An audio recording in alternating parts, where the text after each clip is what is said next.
올해로 제가 84살입니다. 병원 진료실에서 환자들 만나던 시절이 엊그제 같은데 이제는 저도 나이 이야기를 꺼내면 사람들 반응이 이렇습니다. 진짜요? 84이요? 근데 어쩜 이렇게 정정하세요? 그 말 들을 때마다 웃으며 대답합니다. 아직 운전도 하고 장도 봐요. 도서관도 일주일에 2번 갑니다. 실제로 저는 지금도 스스로 운전해서 친구들 만나러 가고 혼자 마트에서 필요한 물건 고르고 책도 빌리러 다닙니다. 근데 더 놀라운 건 따로 있죠. 지난 30년 동안 병원 신세를 진 적이 거의 없다는 겁니다. 물론 감기 한 번쯤 걸리긴 했죠. 하지만 독감도 고혈압도 당뇨도 저랑은 인연이 없었습니다. 약을 끊은 지는 20년도 넘었고요. 정확히 말하자면 제가 스스로 끊은 게 아니라 안 먹을 일이 없어서 먹지 않았죠. 그리고 그 결과가 지금 이 모습이에요. 팔다리 멀쩡하고 기억력 좋고 몸은 가볍고 마음은 평온하고요. 그런 제가 병원에 가면 요즘 젊은 의사 선생님들이 말합니다. 어르신, 어떻게 이 연세에 이런 수치가 나올 수 있죠? 저는 그때마다 똑같이 대답합니다. 별거 없어요. 그냥 아침을 잘 썼을 뿐이에요. 아침에 눈을 뜨는 순간부터 내가 어떤 마음으로 몸을 움직이고 어떤 생각으로 하루를 맞이하느냐에 따라 인생 전체가 바뀐다는 걸 저는 제 몸으로 경험했습니다. 사실 이건 제가 의사로 일하던 시절부터 환자들을 보며 깨달은 진실이기도 해요. 병원에 매번 오는 환자와 잘 회복하고 다시 일상으로 돌아가는 환자의 차이는 딱 하나였어요. 습관. 특히 아침 습관이었죠. 왜냐면 아침이라는 시간은 자고 있던 몸을 깨우는 시간이잖아요. 하루의 첫 단추를 어떻게 끼우느냐가 하루를 결정하고 그 하루가 1년을 만들고 결국 인생 전체가 되는 거예요. 그래서 오늘은 제가 지난 30년 동안 실천해 온 아침 습관 5가지를 조용히 말씀드리려 합니다. 병원 진료실에서도 건강 강연에서도 가족들한테도 자주 했던 이야기예요. 이건 약보다 오래가고 치료보다 깊이 작용하는 이야기입니다. 아침을 어떻게 시작하느냐가 삶을 어떻게 마무리하느냐를 결정할 수도 있거든요. 첫 번째 이야기, 바로 지금 아침에 눈 뜨고 가장 먼저 하는 행동입니다. 많은 분들이 알람을 끄고 핸드폰을 보고 바로 일어나 걸어가시죠? 저요. 저는 침대에 누운 채로 혀를 돌립니다. 네, 혀 돌리기. 말 그대로 혀를 입안에서 동그랗게 굴리는 동작입니다. 시계 방향으로 10번, 반시계 방향으로 10번. 잇몸과 뺨을 천천히 밀면서 돌리면 혀 근육과 얼굴 근육이 자극을 받습니다. 그러면서 침샘이 움직이고 침이 고이죠. 여기서 중요한 게 이 침이에요. 나이 들수록 침이 부족해진다는 거 많은 분들이 그냥 입마름 정도로만 생각하시는데 이게 우리 몸의 방어력과 직결됩니다. 침 속엔 라이소자임이라는 항균 성분이 있는데 이게 입속 세균을 줄이고 위로 내려가는 음식물까지 보호해주는 역할을 하거든요. 그런데 아침에 침이 마르고 혀가 뻣뻣하면 이 방어력이 떨어집니다. 그래서 혀를 돌려 침샘을 깨우는 거죠.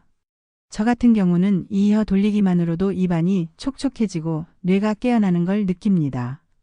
의학적으로도 입안 자극은 뇌혈류를 증가시키고 치매 예방에도 도움이 된다고 돼 있어요. 그리고 침을 삼킨 다음엔 심호흡을 시작합니다. 그냥 숨 쉬는 게 아니라 의식하는 숨입니다. 코로 천천히 들이마시고 입으로 길게 내쉬는 거예요. 저는 10초 들숨, 10초 날숨을 3번 반복합니다. 이건 자율신경계를 안정시키는데 아주 효과적입니다. 나이가 들면 교감신경이 늘 과하게 활성화돼서 쉽게 긴장하고 혈압도 오르고 가슴이 두근거리잖아요. 심호흡은 이걸 잡아줘요. 심장이 쿵쿵 뛰던 것도 가라앉고 몸 전체에 산소가 퍼지니까 아침이 훨씬 덜 피곤하게 느껴져요. 실제로 심호흡은 혈압을 낮추고 심장 부담을 줄이는 데도 좋다는 연구가 많습니다. 저는 환자들에게도 약보다 먼저 숨부터 고르라고 이야기했어요. 숨을 잘 쉬면 마음도 내려놓을 수 있고요. 혀 돌리고 숨 쉬는 게 끝나면 그제야 저는 기지개를 켭니다. 침대 위에서 양팔을 머리 위로 쭉 뻗고 다리도 번갈아 가며 쭉 뻗어요. 그리고 아주 자연스럽게 하품을 크게 한번 합니다. 이 기지개와 하품이 별거 아닌 것 같지만 뇌와 근육을 깨우는 아주 중요한 작용이에요. 잠자던 상태에서 갑자기 일어나면 어지럽고 심지어 넘어지는 분들도 있어요. 그 이유가 바로 순환이 준비되지 않은 상태에서 몸을 움직이기 때문입니다. 특히 노인분들은 기립성 저혈압 때문에 아침에 일어나다가 쓰러지는 경우도 많아요. 저도 병원에서 그런 사례 많이 봤습니다. 기지개는 그런 사고를 막아주는 예방책이에요. 근육과 관절을 천천히 이완시키고 하품은 뇌의 산소 공급을 늘려줘서 각성을 도와줍니다. 이 모든 과정을 마치고 나면 저는 한결 부드럽게 안정된 상태로 하루를 시작할 수 있어요. 이 습관 하나를 꾸준히 실천하면 어떤 변화가 오느냐고요? 몸이 다릅니다. 일어날 때 삐걱거리던 관절이 부드러워지고 아침마다 느끼던 두통이 사라지고 심지어 위장도 덜 불편해집니다. 왜냐하면 우리가 잠자는 동안 모든 기능이 느려지는데 이 간단한 혀 돌리기, 심호흡, 기지개가 그 기능들을 안전하게 깨워주는 역할을 하거든요. 저는 이걸 몸에 시동 걸기라고 부릅니다. 자동차도 시동 안 걸고 갑자기 출발하면 고장 나잖아요. 우리 몸도 마찬가지입니다. 기지개로 몸을 풀고 하품으로 뇌를 깨운 뒤 저는 천천히 일어납니다. 서두르지 않고 조심스레 앉은 상태로 다시 한번 심호흡을 합니다. 그리고 하루의 첫 번째 의식을 준비하죠. 바로 따뜻한 물 한 컵을 마시는 일입니다. 단순해 보이지만 이 물 한 컵이 제 30년 건강의 시작점이었습니다. 저는 아침에 물을 마시는 걸 속을 씻는 일이라고 생각합니다. 밤새 잠들어 있던 위장과 장기를 천천히 깨우는 물, 그게 바로 이 한 잔의 따뜻한 물입니다. 많은 분들이 아침에 일어나자마자 찬물을 벌컥벌컥 마시거나 심지어는 커피부터 찾으시더라고요. 하지만 나이 들수록 위장은 그렇게 강하지 않습니다. 차가운 물은 자극이 돼서 위를 놀라게 하고 장운동을 급격하게 바꿔버립니다. 실제로 찬물을 마시고 복통을 호소하는 노인 환자들을 진료한 경험도 많습니다. 저 역시 젊었을 땐 몰랐지만 갱년기 이후 몸이 차가워지고 속이 쓰리기 시작하면서 물의 온도에 대해 다시 생각하게 됐습니다. 그리고 결론은 하나였습니다. 따뜻한 물이 몸을 살린다. 저는 매일 아침 따뜻한 물을 한 컵, 약 25만 300ml 정도 마십니다. 정수기 물을 끓여서 한 김 식혀두거나 보온병에 미리 준비해두죠. 뜨겁지도 차갑지도 않은 약 45도 정도의 미온수입니다. 이게 위벽에 자극을 주지 않고 소화효소를 자연스럽게 깨워줍니다. 그리고 장을 부드럽게 자극해서 아침 배변 활동을 돕습니다. 실제로 저는 이 물 한 컵으로 변비를 완전히 극복했습니다. 병원 다니면서 약 처방 받으시던 분들도 이 물 한 잔 습관을 들이고 나면 증상이 훨씬 나아졌다고 하세요. 물이 위장을 통과해 소장으로 넘어가는 그 시간 동안 저는 절대 서두르지 않습니다. 마시는 그 순간마저 하나의 의식처럼 천천히 음미합니다. 한 모금씩 넘기며 숨도 고르고 마음도 가라앉히죠. 지금 내 몸에 좋은 것을 주고 있다는 마음으로요. 사실 이게 바로 물을 약처럼 마시는 방법입니다. 급하게 들이켜는 건 그냥 갈증 해소일 뿐이죠. 그런데 의식하며 마시면 그 한 잔이 몸 전체에 따뜻한 기운을 퍼뜨립니다. 손끝 발끝이 데워지고 속이 편안해져요. 그리고 여기서 또 하나 중요한 점, 바로 언제 마시느냐입니다. 저는 반드시 공복에 마십니다. 아침 식사 전 어떤 음식도 들어가기 전에 물이 먼저 들어가야 합니다. 그래야 위장이 덜 부담스럽고 물이 직접 장까지 가서 기능을 돕죠. 식사 후에 물을 너무 많이 마시면 소화액을 희석시켜 오히려 소화에 방해가 되기도 합니다. 그리고 이 물 한 잔이 오전 시간 동안 수분 균형을 맞춰주기 때문에 커피나 차를 마시더라도 부담이 적습니다. 사실 젊은 사람들은 수분 부족이 크게 느껴지지 않지만 노인은 다릅니다. 갈증을 느끼는 감각 자체가 둔해지기 때문에 몸은 이미 탈수인데 자각을 못하는 경우가 많아요. 그래서 저는 알람처럼 이 아침 물 한 컵을 평생 습관처럼 실천해 왔습니다. 아침에 입이 바짝 마르거나 얼굴이 푸석하거나 눈이 충혈된 분들 혹은 배변이 불편한 분들께 이 습관을 꼭 추천드립니다. 약도 필요 없습니다. 그냥 따뜻한 물 한 컵이면 됩니다. 제가 쓰는 물병도 한 가지 말씀드릴게요. 저는 스테인리스 보온병을 애용합니다. 플라스틱은 오래 쓰면 세균 번식도 우려되고 환경호르몬도 걱정되니까요. 그리고 물을 마실 때는 가능하면 유리잔이나 도자기 잔을 씁니다. 그릇의 온도까지 손에 느껴지는 감각이 아침 시간을 더 풍요롭게 만들어줘요. 이런 감각 하나하나가 쌓이면 그게 삶의 질이 되거든요. 물 마시는 순간조차 급하고 건조하게 지나가면 하루가 그렇게 흘러가고 맙니다. 저는 물 한 잔도 정성스럽게 마십니다. 그게 제 몸을 30년간 병원 밖에 머물게 한 비결 중 하나라고 생각해요. 사람들은 항상 대단한 건강 비법을 원합니다. 뭔가 특별한 음식, 신약, 운동. 하지만 저는 이야기합니다. 진짜 중요한 건 그런 거창한 게 아닙니다. 그냥 따뜻한 물 한 잔, 그걸 매일 빠짐없이 같은 시간에 같은 마음으로 마시는 것. 그게 몸을 만들고 습관을 만들고 인생을 바꾼다고요. 따뜻한 물 한 잔을 다 마시면 저는 테이블에 앉아 조용히 펜을 듭니다. 이때부터는 제 하루 중 가장 고요한 시간이에요. 새벽 공기와 함께 앉아 펼치는 노란 일기장. 저는 이 아침 일기를 무려 40년 넘게 써왔습니다. 처음엔 병원에서 일하던 시절 스트레스가 너무 심해 시작했어요. 쌓인 감정이나 피로를 어떻게든 풀고 싶었고 누군가에게 이야기할 시간도 여유도 없었으니까요. 그렇게 시작된 하루 한 줄, 두 줄의 메모가 이제는 제 삶의 가장 중요한 습관이 되어버렸습니다. 사람들은 일기를 쓰는 게 귀찮고 어렵다고들 하죠. 뭘 써야 할지 모르겠고 문장을 예쁘게 쓰지 못한다고 걱정하기도 해요. 그런데 저는 이렇게 말씀드리고 싶어요. 일기는 문장이 아니라 마음입니다. 저는 아침마다 그날의 하늘을 적습니다. 오늘은 안개가 자욱하다. 마음도 살짝 흐리다. 혹은 햇살이 예뻐서 웃으며 일어났다. 그런 말부터 시작해서 어제 있었던 작은 일, 오늘 하고 싶은 일, 갑자기 떠오른 생각들까지 그대로 써 내려가요. 누가 보라고 쓰는 것도 아니고 꾸밀 필요도 없으니까요. 이 습관의 가장 큰 힘은 마음을 밖으로 꺼내는 것입니다. 우리는 나이 들수록 감정을 안에 묻고 사깁니다. 속으로만 끙끙 앓고 혼자서 정리하려고 하죠. 그런데 그런 감정들은 시간이 지나면서 마음속에 찌꺼기처럼 쌓입니다. 그러다 어느 날 병이 됩니다. 저는 의사로서 정말 많은 환자들을 보며 그걸 느꼈어요. 스트레스나 억눌린 감정이 위장병, 고혈압, 두통, 불면증으로 이어지는 과정을 너무나 많이 봐왔습니다.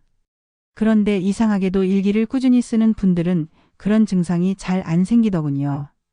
표현한다는 건 곧 정화하는 일이고 정리된 마음은 몸에도 긍정적인 영향을 줍니다. 일기 쓰기는 자율신경계 안정에도 큰 도움이 됩니다. 불안하고 들뜬 마음은 교감신경을 과도하게 자극하는데 일기를 쓰는 동안은 그 반대인 부교감신경이 활성화됩니다. 쉽게 말해 마음이 안정 모드로 들어가는 거죠. 그래서 저는 꼭 아침에 씁니다. 그날 하루의 마음을 스스로 조절하고 시작하는 거예요. 밤보다 아침이 더 효과적입니다. 밤에는 하루를 정리하는 느낌이 강하지만 아침 일기는 오늘을 어떻게 살 것인지 정리하고 선언하는 힘이 있거든요. 그리고 하나 더, 일기를 쓰다 보면 내 마음을 내가 알게 됩니다. 하루 종일 바쁘게 살다 보면 정작 내가 어떤 감정을 느끼고 있는지도 모를 때가 많아요. 그런데 글로 써보면 그게 보입니다. 아, 나 어제 친구의 말에 상처받았구나. 혹은 내가 생각보다 요즘 외롭구나. 그렇게 나를 들여다볼 수 있게 되죠. 저는 이것이야말로 노년에 반드시 필요한 습관이라고 생각합니다. 몸보다 마음이 무너져서 병이 시작되는 경우가 더 많거든요. 제가 쓰는 일기장에는 날짜 옆에 늘 오늘의 한 줄 감정 요약을 적습니다.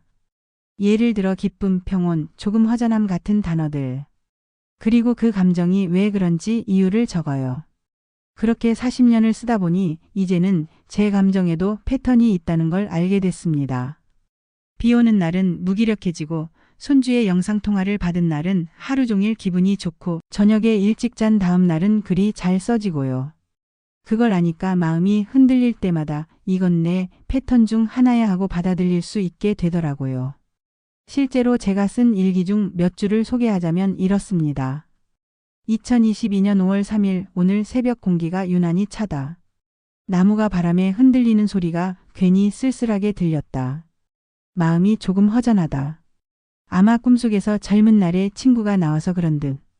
2024년 9월 11일 손주가 보내준 영상 편지를 보며 울컥했다. 이 나이에도 이렇게 감동을 느낄 수 있는 게 감사하다. 오늘도 따뜻한 하루를 살아야겠다. 이런 글들이 하루의 감정을 다독여 줍니다.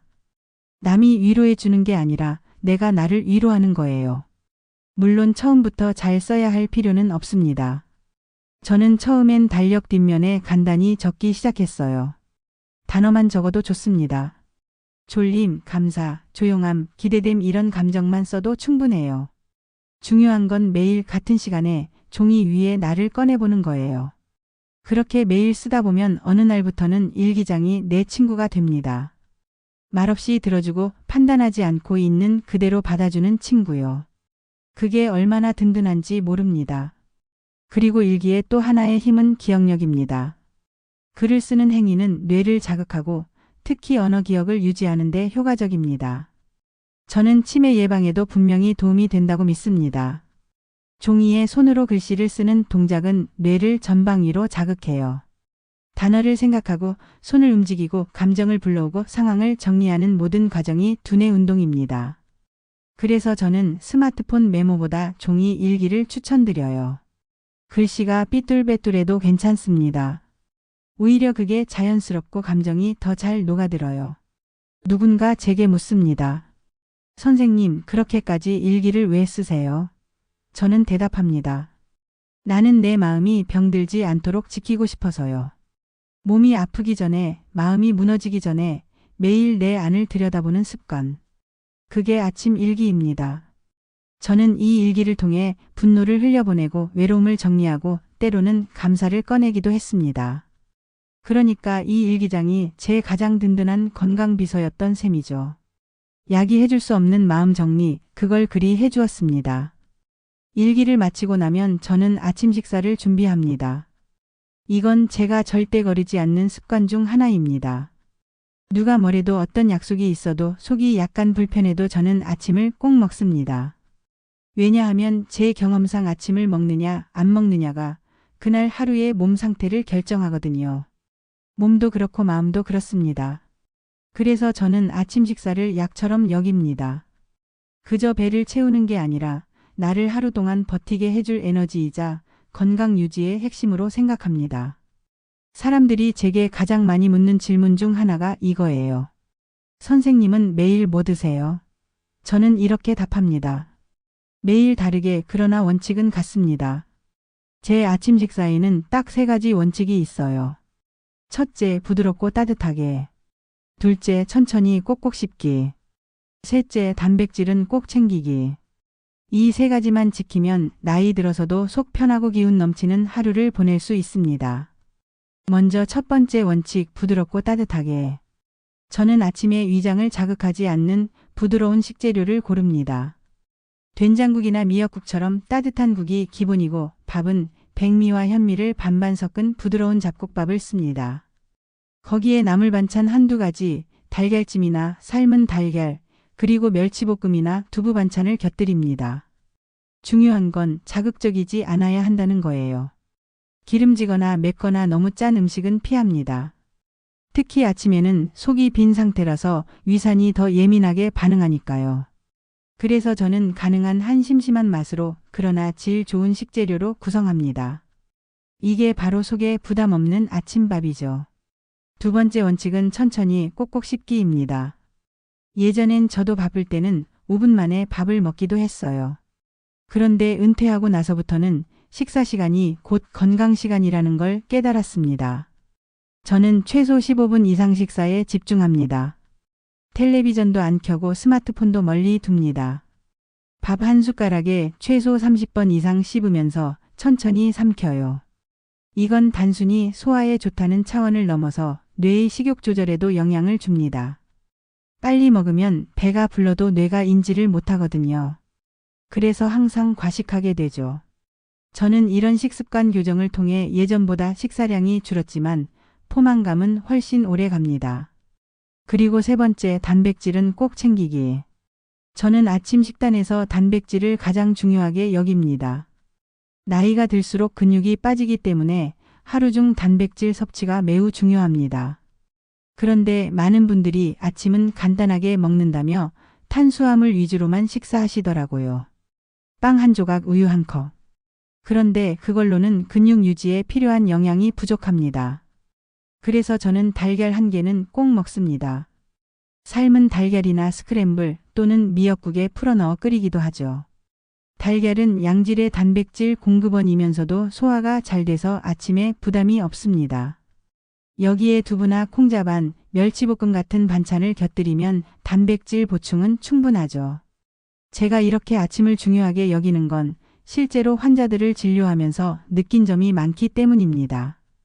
아침을 거르던 분들이 위염이나 소화불량을 호소하는 경우가 많았고, 당뇨나 고혈압 환자들도 식사 시간을 불규칙하게 유지할수록 혈당과 혈압 조절이 어려워졌어요. 반면에 아침을 규칙적으로 잘 챙긴 분들은 약을 줄이거나 증상이 안정적으로 유지되는 경우가 많았습니다. 결국 건강한 식사는 치료의 연장선입니다. 물론 저도 특별한 날에는 간단하게 먹기도 합니다. 하지만 그럴 때도 원칙은 지켜요. 과일이나 견과류, 따뜻한 보리차 같은 걸로 속을 달래고 가능하면 단백질 간식을 같이 챙깁니다. 중요한 건 하루의 첫 끼를 어떻게 시작하느냐지 얼마나 과하게 먹느냐가 아닙니다. 저는 이렇게 말하곤 합니다. 아침은 하루를 설계하는 시간이에요.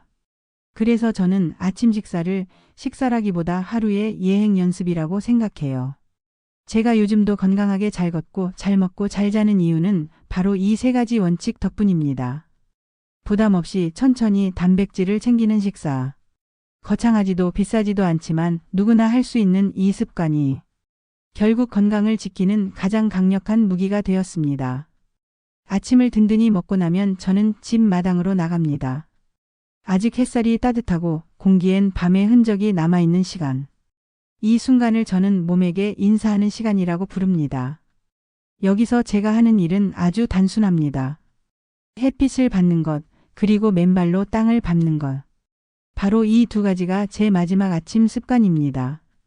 이걸 매일 실천한 덕분에 저는 계절 독감도 큰 병도 피해왔고요. 실제로 병원 문턱조차 밟지 않고 30년을 버틴 비결이기도 합니다. 먼저 햇빛 받기부터 이야기해 볼게요.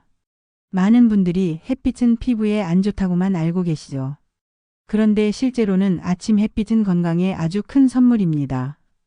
특히 오전 8시 이전의 햇빛은 자외선 중에서도 몸에 유익한 자외선비를 포함하고 있어 피부를 통해 비타민 D를 생성시켜줍니다. 이 비타민 D는 뼈 건강뿐 아니라 면역력, 우울증 예방, 암 예방에도 영향을 줘요. 그런데 나이 들수록 이 비타민 D가 자연적으로 잘 만들어지지 않기 때문에 외부 햇빛을 꼭 받아줘야 합니다. 저는 그래서 아침마다 10분 이상 햇빛을 얼굴과 팔에 직접 쬐입니다. 얇은 옷을 입고 손등도 햇살에 내어줍니다. 그렇게 하면 몸 안에서 천연의 건강약이 만들어지는 셈이죠. 햇빛은 단지 비타민 D를 위한 것만은 아닙니다. 아침 햇빛을 받으면 생체 리듬이 조정됩니다. 밤에 잠을 부르는 호르몬인 멜라토닌은 어두운 곳에서 분비되는데 이 멜라토닌이 잘 작동하려면 낮 동안 충분한 햇빛을 봐야 합니다. 그래서 아침 햇빛을 잘 받는 사람은 밤에도 잠이 잘 옵니다. 저도 예전엔 새벽에 자주 깨고 쉽게 잠들지 못하는 날들이 많았어요. 그런데 아침 햇빛을 꾸준히 쬐면서부터 수면의 질이 확실히 달라졌습니다. 지금은 저녁 9시면 졸음이 오고 새벽 5시면 자연스럽게 눈이 떠져요. 약 하나 안 먹고도 숙면을 취하는 비결이 바로 이 햇빛이었어요. 그 다음은 발바닥 자극입니다. 햇빛을 쬐는 동안 저는 슬리퍼를 벗고 마당의 흙이나 잔디를 맨발로 밟습니다. 이걸 워싱이arthing이라고 부르기도 하죠. 쉽게 말하면 내 몸과 땅이 직접 접촉하도록 하는 겁니다. 땅은 우리보다 훨씬 더 큰 에너지를 가지고 있고 그 에너지를 통해 몸의 전자기적 균형이 조절된다는 이론도 있어요. 물론 과학적으로 아직 연구가 더 필요하긴 하지만 제 경험으로는 이 어싱이 정말 많은 것을 바꿔줬습니다. 맨발로 땅을 딛고 있으면 발바닥의 경혈점들이 자극을 받습니다. 한의학적으로는 발바닥이 오장육부와 연결되어 있다고 하잖아요. 실제로 저는 이걸 직접 느꼈어요. 매일 아침 발을 흙에 대고 걷다 보면 머리까지 개운해지고 손끝이 따뜻해지고 뱃속이 편안해져요. 특히 배가 더부룩하거나 혈압이 오르려고 할 때 맨발 걷기를 하면 자연스럽게 안정됩니다. 저는 이걸 땅과 대화하는 시간이라고 부릅니다. 하루를 시작하기 전에 자연과 연결되는 순간이죠. 물론 아파트에 사시는 분들은 이런 마당이 없죠. 그럴 땐 걱정 마세요. 베란다에 화분 흙을 깔아놓고 잠깐 밟아보는 것도 좋고 아니면 발바닥 지압판이나 지압 슬리퍼를 활용하셔도 좋습니다. 중요한 건 자극입니다. 발은 제2의 심장이라고도 불리니까요. 아침에 발을 자극해주면 혈액순환이 좋아지고 온몸이 깨어나는 느낌이 듭니다. 저도 여행 중에 외출을 못하는 날엔 지압 슬리퍼를 신고 거실을 10분쯤 걷기도 해요. 그것만으로도 하루의 시작이 달라집니다. 이 햇빛과 발바닥 자극의 조합은 말하자면 내 몸과 마음에 지구가 오늘도 너를 안아주고 있다고 알려주는 작업이에요. 햇빛이 뇌를 깨우고 발바닥이 몸을 깨우는 거죠. 저는 이 짧은 10분이 없었다면 지금처럼 건강하게 버티지 못했을 거라고 생각합니다.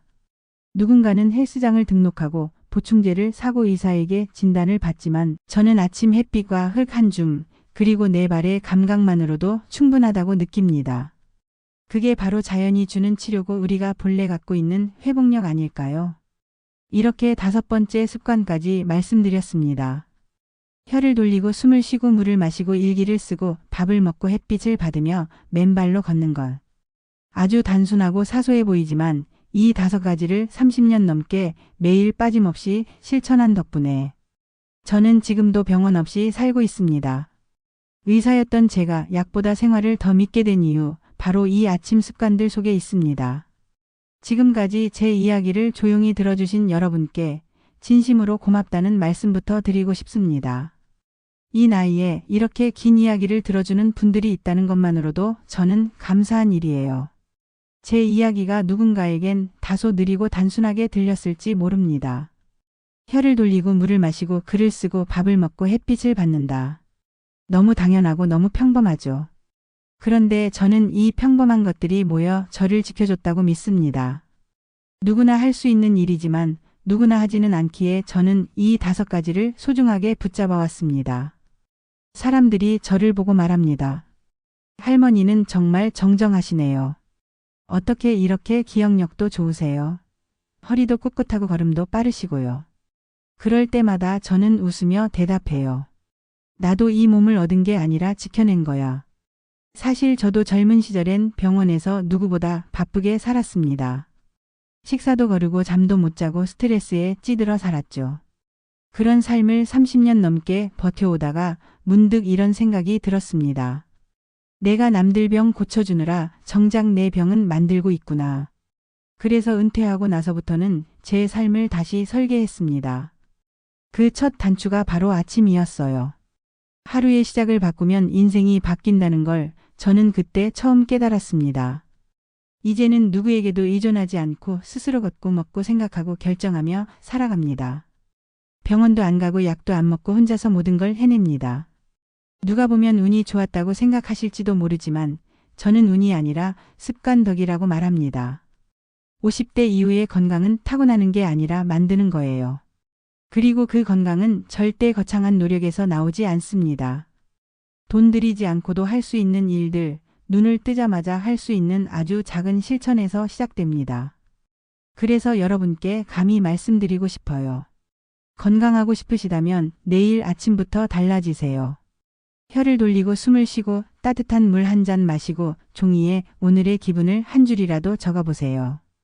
밥을 꼭꼭 씹으며 드시고 창문 열고 햇살을 얼굴에 담아보세요. 맨발로 흙을 밟을 수 없다면 잠시 신발을 벗고 집 안바닥의 감촉만이라도 느껴보세요. 그게 당신의 건강을 바꾸는 첫걸음이 됩니다. 저는 확신합니다. 이 5가지를 매일 실천하신다면 10년 후의 몸이 지금과 달라질 겁니다. 그리고 마음도 더 단단해지고 삶은 더 평온해질 거예요. 저는 지금도 운전합니다. 기억력도 좋고 손발도 자유롭고 하루하루를 제 스스로 책임지며 살아갑니다. 많은 이들이 말해요. 그 나이에 혼자 그렇게 사시는 게 쉬운 일이 아니죠. 맞아요. 쉬운 일은 아닙니다. 하지만 어렵지도 않습니다. 저는 단지 아침을 헛되이 쓰지 않았고 매일의 생활을 정직하게 반복했을 뿐이에요. 몸은 속이지 않습니다. 우리가 준 만큼 돌려주고 우리가 소홀히 한 만큼 병으로 말합니다. 저는 그 소홀함을 두려워했고 대신 정성을 들였습니다.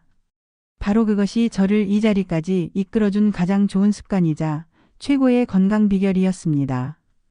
혹시 지금 나이 들어 몸이 무겁고 마음이 지치는 분이 계시다면 제 이야기를 오늘부터 한번 실천해 보세요. 큰 변화는 아닐지도 모릅니다. 하지만 그 변화가 하루하루 쌓이면 분명히 새로운 삶이 시작될 겁니다. 그리고 혹시 제 이야기가 도움이 되셨다면 이 채널의 좋아요와 구독 한번 눌러주세요. 앞으로도 병원에서는 알려주지 않는 제가 몸으로 겪고 지켜본 건강의 지혜들을 차근차근 전해드릴게요. 우리 모두 100세까지 건강하게 살아가야 하니까요. 오늘도 저는 내일 아침을 기다립니다. 또 한 번 혀를 돌리고 숨을 쉬고 물을 마시고 글을 쓰고 밥을 먹고 햇빛을 맞이할 수 있다는 것이 얼마나 감사한지요. 저는 건강을 거창하게 생각하지 않습니다. 그저 매일 같은 시간, 같은 마음으로 나를 돌보는 것. 그게 진짜 건강이라고 믿습니다. 당신도 그렇게 살아보시겠어요? 저는 내일도 그렇게 살 겁니다. 오늘 이 이야기 당신의 아침에 닿았기를 바랍니다.